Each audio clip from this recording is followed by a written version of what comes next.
सतनमो आदेश। श्रीनाथ जी गुरु जी को लख आदेश आदेश आदेश। नौनाथ 84 सिद्धन को आदेश आदेश। नवरात्रि का पर्व जो है वो अनकरीब आने ही वाला है और जो सभी लोग मातृशक्ति से प्रेम करते हैं वो अपनी तैयारियों में लगे हुए हैं। और शक्ति के बगैर इस संसार में कुछ भी नहीं है।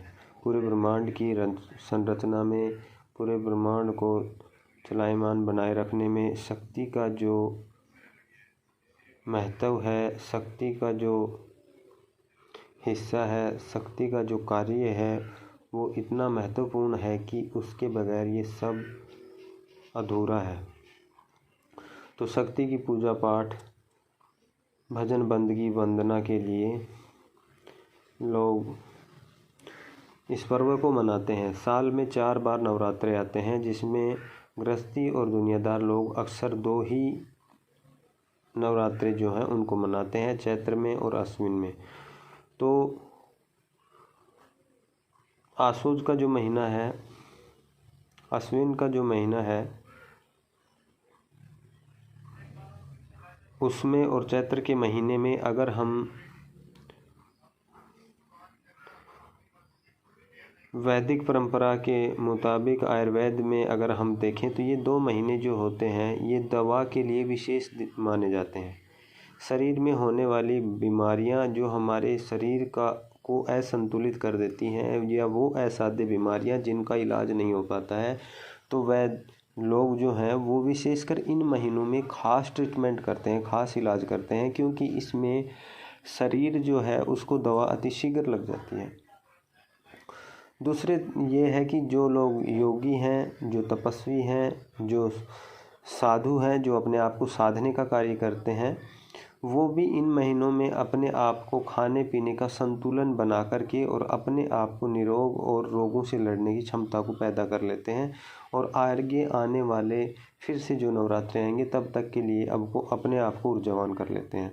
तंत्र मंत्र यंत्र के अंदर जो लोग हैं वो भी अपने आप को इस समय ऊर्जावान करने के लिए इन 9 दिनों का विशेष महत्व मानते हैं और इनमें अपना पूजा, आराधना, भोजन जो है उसका एक विधान बना करके और उस हिसाब से अपने आप को तैयार कर लेते हैं।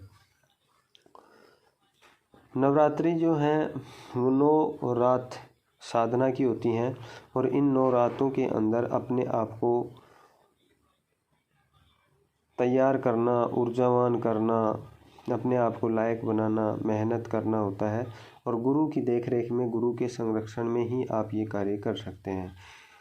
जो लोग गुरु के संरक्षण में को न पाए और वैसे ही इस कार्य को करना चाहते हैं तो वो अच्छे लोगों के द्वारा अच्छी लिखी हुई पुस्तकों से सहायता ले सकते हैं।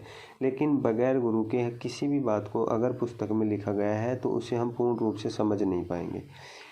चाहे अपने आप के खान पान को ही आपको नियंत्रित करना है तो उसमें भी आप किस प्रवृत्ति के हैं, आपके अंदर कफ ज़्यादा है, पित्त ज़्यादा है, वात ज़्यादा है, या किस तत्व की अधिकता है और किस कंडीशन में आप हैं, कैसा आपका शरीर है, कौन सी प्रकृति है, उसे जानना होगा।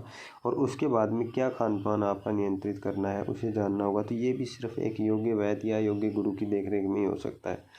तो इसलिए योग्य गुरु जो हैं उनके देखरेख में जाएं और गुरु के सानिध्य में जा कर के अपने आप को समर्पित करके और उनके बताए रास्ते पर चल करके 9 दिन तक साधना करके जब तक भजन, मनन और खान पान और रहन सहन की जो व्यवस्था है उसको उनके मुताबिक, उनके बताए अनुसार धारण करके और अपने आप को ऊर्जावान बनाए, लायक बनाए। 10 महाविद्या के लिए एक खास समय है। अगर कोई व्यक्ति 10 महाविद्या की साधना करना चाहता है, 10 महाविद्या जो हैं उनमें से किसी भी रूप में माता को याद करना चाहता है, उसे पाना चाहता है, तो उसके लिए विशेष समय माना जाता है और इसमें वो मेहनत करें और इसमें अब अच्छे योग्य साधकों के सानिध्य में रहकर या उनकी देखरेख में रह कर के और अपने आप को